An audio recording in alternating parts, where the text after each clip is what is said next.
Si vous n'êtes pas content, monsieur le député, vous venez ici et vous prenez la parole. dégg nga gouvernement mënul ñëw fii ñu koy wax dëgg ministre yi ñëw fii ñu leen di wax dëgg DG yi di ñëw fii ñu ñuy wax dëgg ñu ne bu ñuy waxtaanee mbiru assemblée nationale du ñu waxante dëgg fii dañuy waxante dëgg. Si vous n'êtes pas content, vous venez ici. Si en tant que membre du bureau. Si en tant que membre du bureau. Monsieur le Président, vous êtes en train de laisser, d'accord, ce membre du bureau-là perturber nos prises de parole et c'est inacceptable. Mais vous vous prenez pour qui? Pour qui vous vous prenez? S'il vous plaît, s'il vous plaît. Honorable, Ismaïla. Honorable. S'il vous plaît. Laissez-le terminer. Allez-y.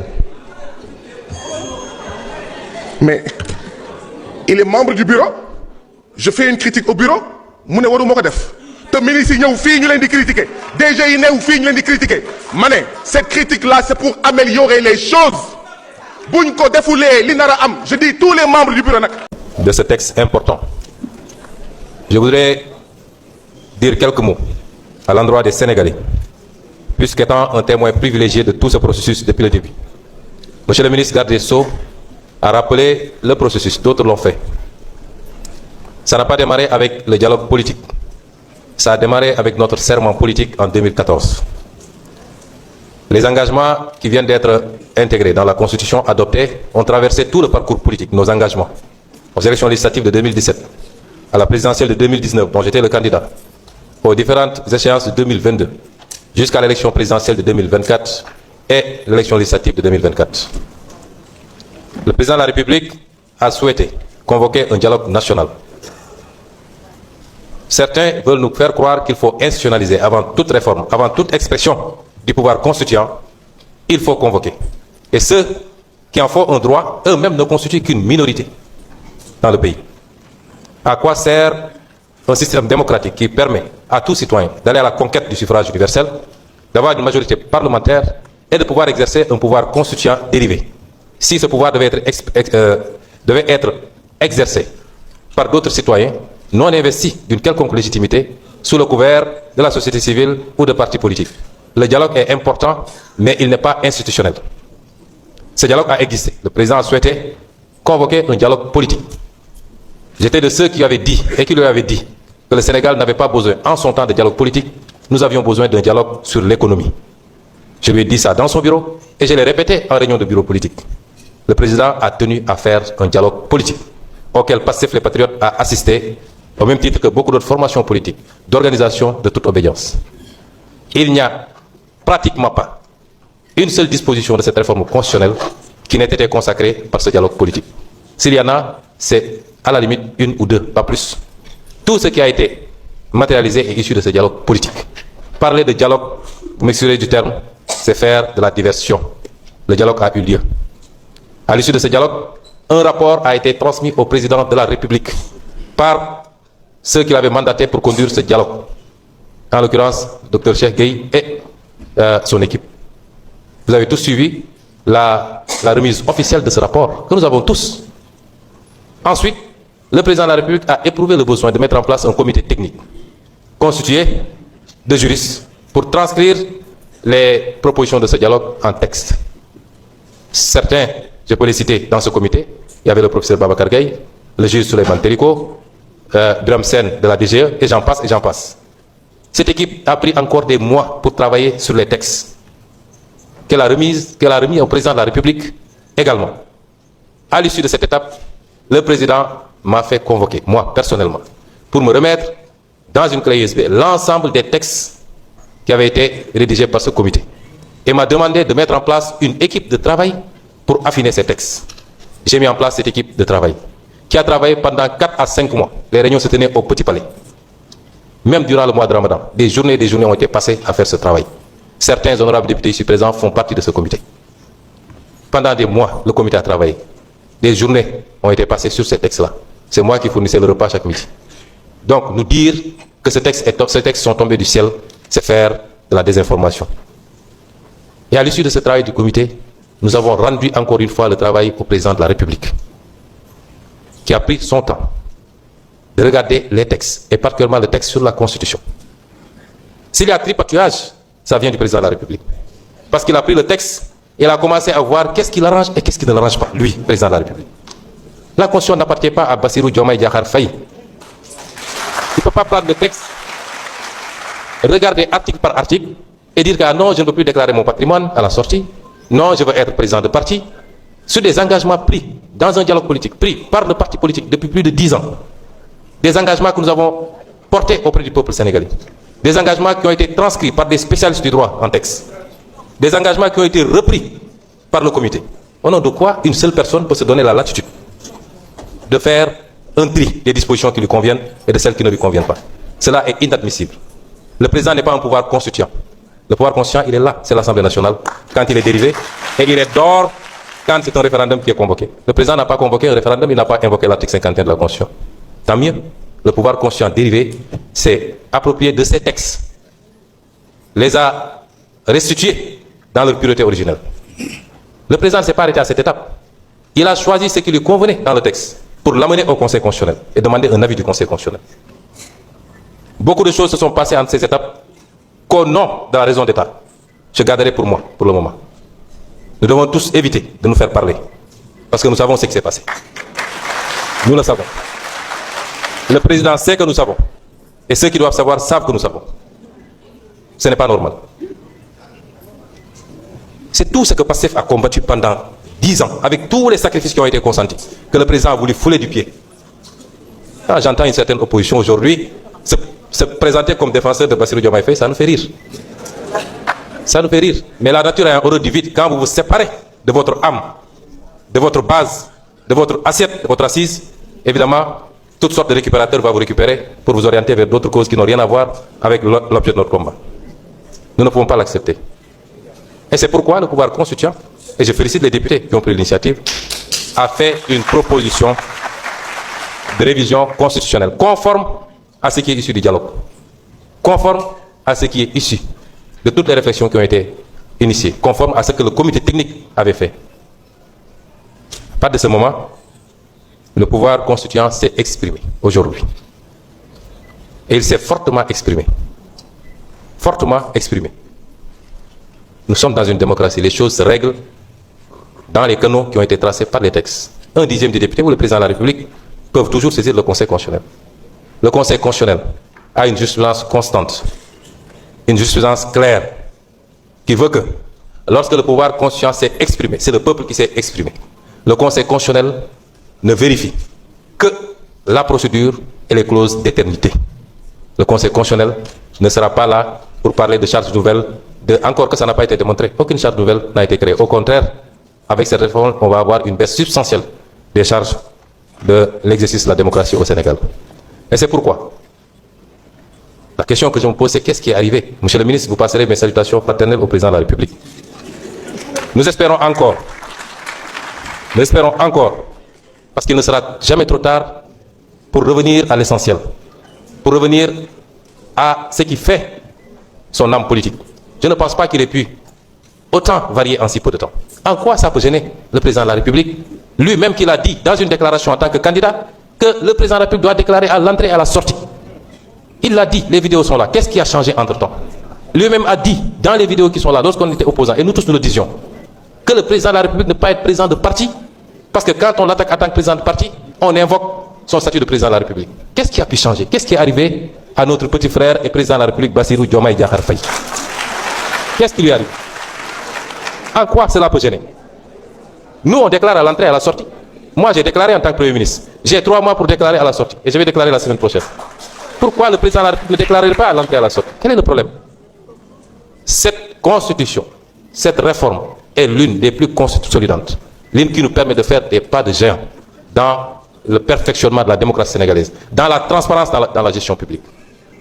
En quoi est-ce qu'on peut avoir peur de cette réforme? Et c'est au nom de tout cela que je le dis ici. Dès aujourd'hui, je saisirai le président de la République pour lui transmettre la proposition adoptée. Et je ne vais pas lui invoquer l'article 103. Je demanderai au président de la République de promulguer cette loi. De la promulguer simplement et purement. Parce que le Conseil constitutionnel, dont les décisions s'imposent à tous les pouvoirs publics, administratifs, politiques ou quelle que soit l'appellation, a constamment décidé que dans le cas de révision de la Constitution par la seule Assemblée nationale, le vote à la majorité qualifiée des 3/5 réalise à la fois l'adoption et l'approbation. Aujourd'hui, ici, L'Assemblée nationale a voté à la majorité qualifiée. Et l'Assemblée nationale a réalisé l'adoption et l'approbation. Et c'est dans ce sens-là que suggérait le président de la République. Parce que ces décisions du Conseil constitutionnel s'appliquent à lui, s'imposent à lui. Pourquoi convoquer le peuple pour un référendum? On dit que le pays est dans une situation extraordinaire, ce qui est vrai. Et nous savons tous la cause. Nous avons des élections locales à venir. Convoquer des maires pour essayer de trouver les moyens de reporter une élection locale. Pourquoi prendre un engagement pour aller vers un référendum? Pour demander quoi aux Sénégalais? Est-ce que je dois déclarer mon patrimoine à la sortie ou pas? Est-ce que je dois être président de parti ou pas? Le président de la République, quand il décidait de démissionner de son poste de secrétaire général de PASTEF, il n'a averti personne. Quand je l'ai appris par la presse, je l'ai appelé. J'ai dit, mais pourquoi vous avez démissionné? Il dit, non, je lui dis, vous n'êtes pas président de PASTEF. Et c'est notre engagement, nous, ce n'est pas dans la Constitution. Donc vous n'êtes pas tenu de démissionner. Vous pouvez rester, quitte à vous doubler et mettre un secrétaire général adjoint. Il a dit, non, je vais être au-dessus de la mêlée, etc., etc. 2 ans plus tard, il ne peut plus être au-dessus de la mêlée. Quel est le problème? Quel est le problème? Et donc, je voudrais enfin m'adresser aux Sénégalais. Il y a beaucoup de tempêtes dans des verres d'eau. On peut s'agiter, soudoyer une partie de la presse, annoncer ce qu'on veut, lundi de tous les dangers à l'Assemblée, ça va brûler, rien ne bougera dans ce pays, rien, absolument rien. Rien ne bougera. Parce que nous sommes gardiens et garants, nous nous portons garant en tant que formation politique majoritaire, ayant la popularité qu'il faut, ayant la jeunesse avec nous, nous nous portons garant pour la stabilité de ce pays, rien ne bougera.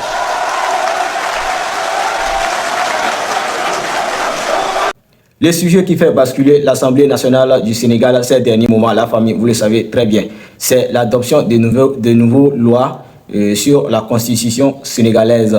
Donc, restez jusqu'à la fin de cette vidéo pour découvrir les lois. Ce vote vient de tomber et personne ne s'y attendait à cette unanimité. 129 voix pour, 0 contre, 0 abstention. En quelques secondes, l'Assemblée nationale du Sénégal vient de faire basculer l'histoire politique du pays.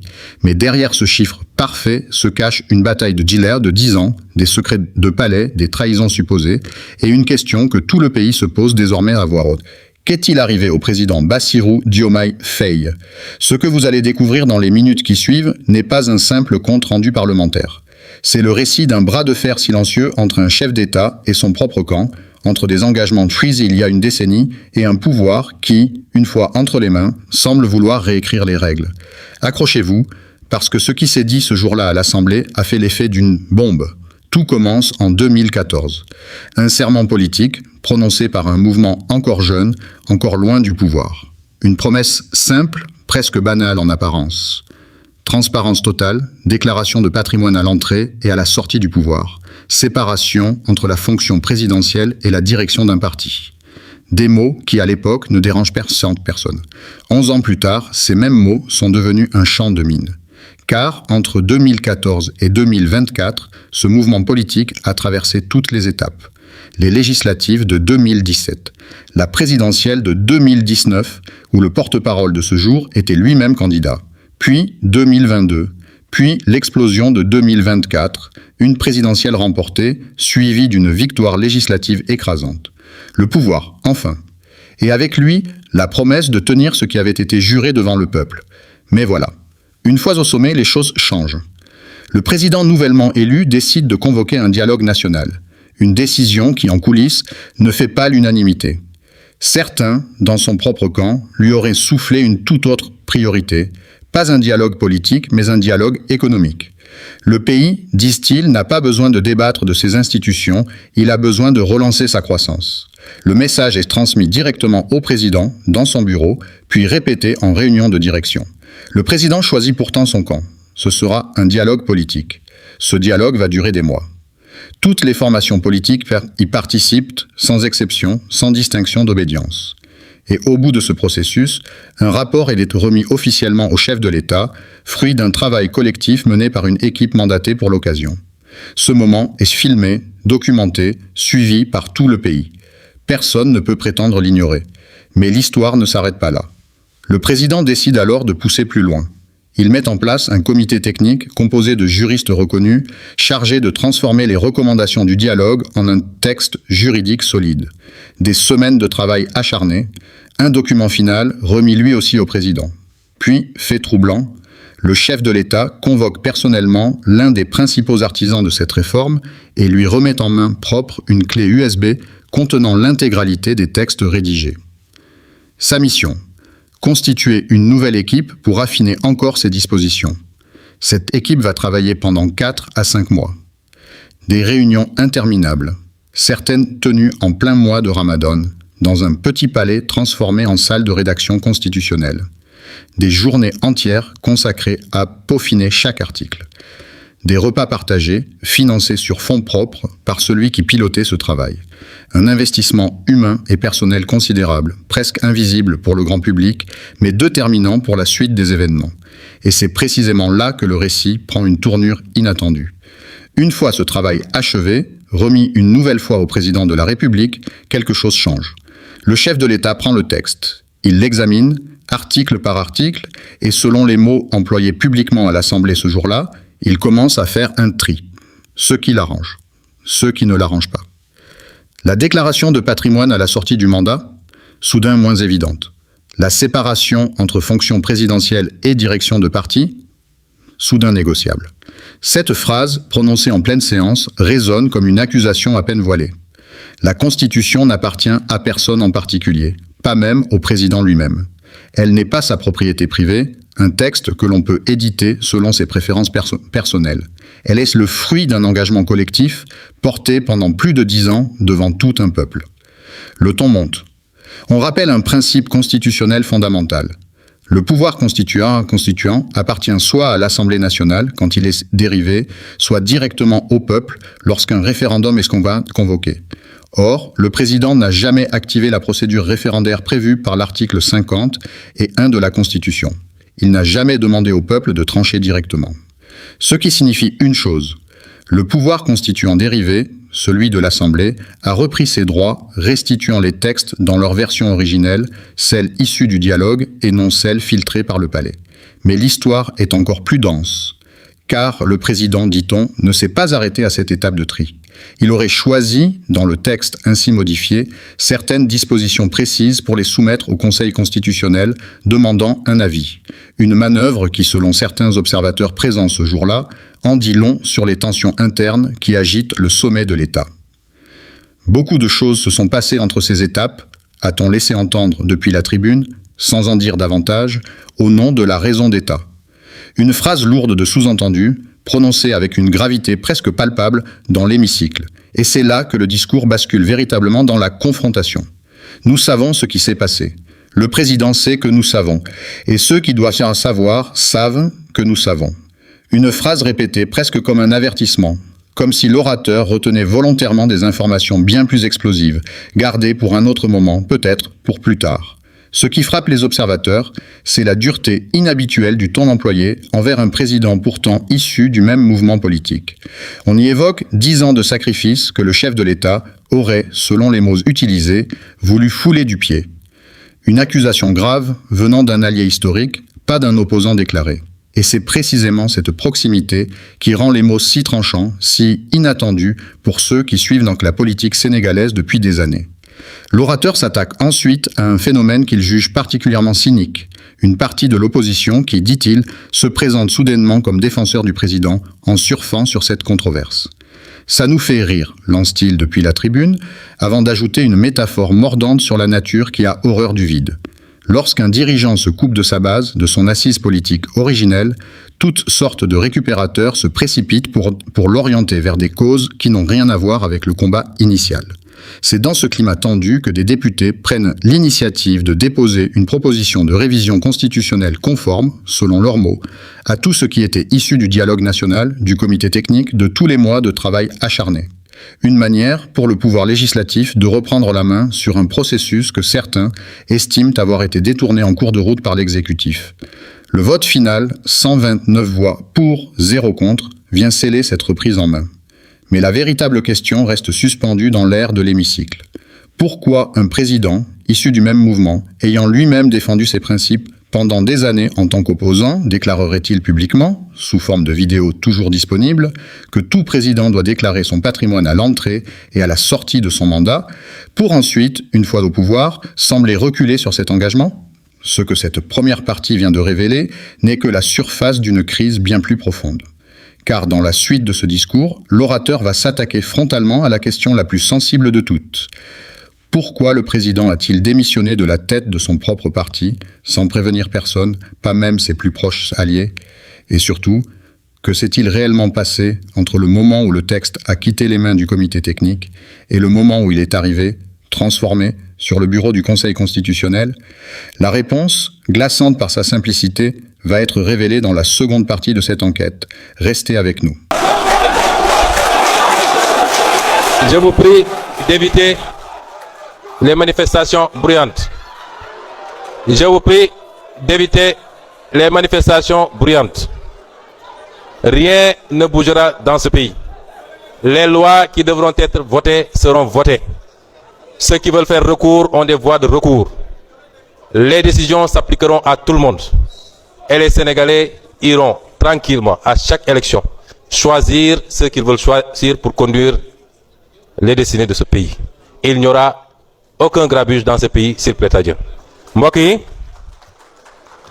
pare nañu wot bi waaye waxtaan bi am na solo dégg naa ñu ne la ñu bëggoon am nañ ko ndax dañoo bëggoon a ñëw perturber amuñu fi dara waxtaan bu jaaree na fi am xam-xam jolli na fi sénégalais yi jàngat nañ ci ba xam lan mooy réforme bi moo wax ni réforme bi kenn moomu ko ñun ñëpp ci liggéey dégg naa ñu naan dañoo foqati réforme bi ci président déedéet président ñun li ñu liggéey ci réforme bi liggéeyu ko ci ndax ñun ñoo doon tëju di yendu ba ngoon sëgg ci texte bi ñu paree dañ ko yéet jox ko ci clé USB donc réforme bi moomu ko te assemblée nationale bi moo ko ëpp sañ-sañ ci wote ay loi rawatina nag loi bi nga xam ne loi constitutionnelle la dama bëgg sénégalais xam ni suñu constitution ñaar rek la may ñu mën a soppi constitution moo xam askan wee ko def directement boobu dañuy woote référendum wala assemblée nationale moo ko def président amul boobu sañ-sañ kon lii assemblée def cërëm la te nag nañu xam ni assemblée bi ñu ne woon dina soppi ko ba sénégalais yi gis ko su weesoo loolu ñu xam ni constitution bi dagguñu ko pour kenn képp koo xam ne tey bëgg ngaa jiite réew mi yow xam nga ni constitution bi lañ ca def concerné la bu la yàlla mayoon ba dénk la it la ñu neel yow alal gi nga am koom gi nga am bi ngay dugg ñu fal la président nga taxaw ne benn kër laa am benn oto laa am lii moo nekk sama compte bancaire xanaa kay boo defee 5 ans wala 10 ans booy dem war ngaa dellu ci askan wi ne ñu xoolaat nag yow ci diggante bi ndax jub nga fi ay milliards ci président de la République boo xam ne nee nañu salaire am 4 millions 800 la kon milliards yi fan la war a jógee loolu defuñu ko ci président kese man mii premier ministre bi ma koy nekk dama déclarer sama patrimoine bi ma fa jógee damay déclarer en tant que président de l'Assemblée nationale damay déclarer bu ma génnee damay déclarer loolu la yoon wax kon lan moo waral président bi nga xam ne mooy première institution moom rek war a déclarer suy dugg buy génn du déclarer kon déclaration boobu amul njëriñ kon loolu ku ko bañ rek am na loo nar loo waxagul wala am na loo tàmbali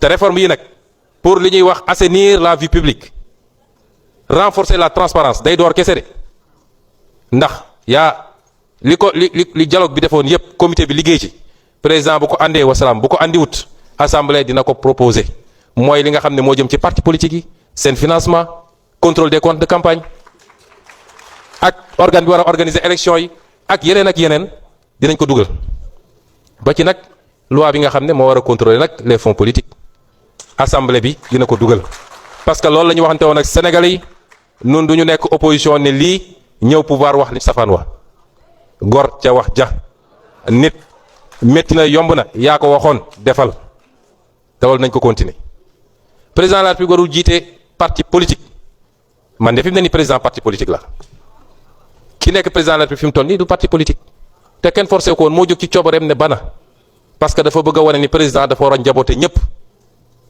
ñaari at lañ ci teg mu ne forcé tey mu buuxante nekk président parti politique lan moo fi soppiku kon réforme yii dama bëgg sénégalais yi xam ni defaguñu wala raar nañu def réforme yu baaxee nii ci réew mi réforme yu dëgëree nii ci réew mi réforme yoo xam ne seetul Masamba seetul Mademba ba ci cour constitutionnel man leen fii leen fii ñoom Amadou Ba ngi ñii ñoom Malick Ndiaye ngi nii ñoom Ayib Daffé ba ñuy liggéey ci réforme yi président jox ñu ne nañ ko mottali dama wàcc parce que man bokk moon ci liggéey dama leen ne liggéey leen parce que bëgguma sax influencer li ngeen di liggéey benn jour ma wàcc war a génn jàdd di leen nuyu ñu ne ma voilà dañoo am sax lu ñu la bëgg a laaj man leen lan ngeen ma bëgg a laaj ñu ne ma dañu ne président de la république cour boobu dañu ne woon cour constitutionnelle bi 9 lay doon moo tax monsieur le ministre ñun dañoo wàññi yokkuñu ndax yéen la ngeen yóbbu woon conseil constitutionnel mooy juróom-ñeent ñu ne nañ ko bàyyi juróom-ñaar parce que juróom-ñaar doy na sëkk ci conseil ci cour constitutionnel kon ñun ñoo wàññi waaye li ngeen bi ma ñëwee ñu wax ma ñu ne ma léegi dañu ne juróom-ñeent yi moom président dina tànn su ma juumul juróom président assemblée nationale tànn ñaar premier ministre tànn ñaar ma leen déet premier ministre du tànn boobu man maay premier ministre xalaatu moon dinaa ñëw toog fii ma leen premier ministre du tànn parce que premier ministre il n'est pas élu il est nommé à tout moment mun nañ ko fi jëlee kon warul tànn boo demee France président dafa tànn ñett Sénat tànn ñett assemblée nationale tànn ñett boo demee Maroc roi bi day tànn juróom-benn chambre haute tànn ñett chambre basse tànn ñett waaye premier ministre moom il n'est pas élu kon booy def réforme doo ci seet sa jëmm doo ci seet man fan lañ ma placé ci réforme bi waaye da ngay def loo xam ne njëriñ la ci réew mi jeex na loolu mooy li ñu def fii kon na ñëpp delloo seen xel monsieur le ministre nga nuyul ñu suñu rakk suñu xarit président Bassirou Diomaye Faye lii defuñu ko contre moom defuñu ko contre kenn te it li ma koy ñaan mooy politique ak nguur jarul yenn yi parce que histoire day nettali moo fi waxoon lii ñëw génn ci lii de jaar fële na fexe ba dëppoog ay engagement am te engagement mooy engagement parti bii di Pastef loolu tax Sénégalais yi wóoluñu man la Sénégalais yi miinoon man la Sénégalais yi xamoon miin ma donte xam nañu benn ci suñu gaay yi kon bi ma demee ba tële fii la ñu doog a gis ni balaa candidat mën a jàll soxla woon nañ ne moom mooy diw kon engagement yooyu te diw mooy Pastef kon engagement yi ñu jëloon ak askan wi na ci ngoy loolu mooy suturaam mooy wéy gu rafetam mooy muccam te mu bañ a déglu ña nga xam ne démb ak barki dem ñun bañuy sonn ñoom ñu ngi taxaw jàkkaaroog ñun ne faw ñu fetal ñu mu bañ a déglu ñooñu kon assemblée bi adopté na la ca des mooy le conseil constitutionnel wax muy wax gu leer nañ conseil constitutionnel dafa ne procédure bi ñett la initiative day am adoption am approbation am su doon loi boo xam ne loi simple la bu ñu paree rek dañuy yónnee président ne ko adopté ne ko promulguer mu am 6 jours ci délai de recours ak 8 jours ci délai de promulgation sur des procédures ordinaires waaye bu dee constitution comme charte bu am solo la mooy charte bi gën a dëggat ci réew mi moo tax ñu ne bu ñu adopté ba pare dañuy dem phase approbation ñu ne président nag ñaari choix la am imma mu ne mbir mi damay woo askan wi yëpp référendum ñu def ko benn scrutin référendum du élection scrutin la damay woo askan wi yëpp ñi bindu ci fichier électoral bi yëpp muy 7 millions wala lu ko ëpp kenn ku nekk ñëw ñu def campagne ñi fekkee référendum 2016 bu campagne bi jeexee ñu jël ay xob yi waaw lañ ci wax wala déet ñu ne dañuy dem wote ñaareel bi ñu wax mooy président mun na ko delloo ci assemblée nationale parce que yoon dafa ne bu dee adoption majorité absolue la ñu wax waaye bu dee approbation majorité qualifiée la ñu wax mooy 3/5 yi au moins 3/5 yi donc waaye conseil constitutionnel mi nga xam ne moom moo ñuy jàngatal moom mooy tafsir constitution dañ koy tafsir conseil constitutionnel moo koy tafsir moo naan article bii nii nga ko war a déggee te yoon ne bu ko xasee ba wax nag loolu day imposé wu ci président de la république imposé wu ci président assemblée imposé wu ci conseil constitutionnel moom ci boppam imposé wu ci keneen ku dul ñoom président de la république conseil constitutionnel boog moo wax ni bu ñu tollee ci jamono adoption mooy fi ñu toll nii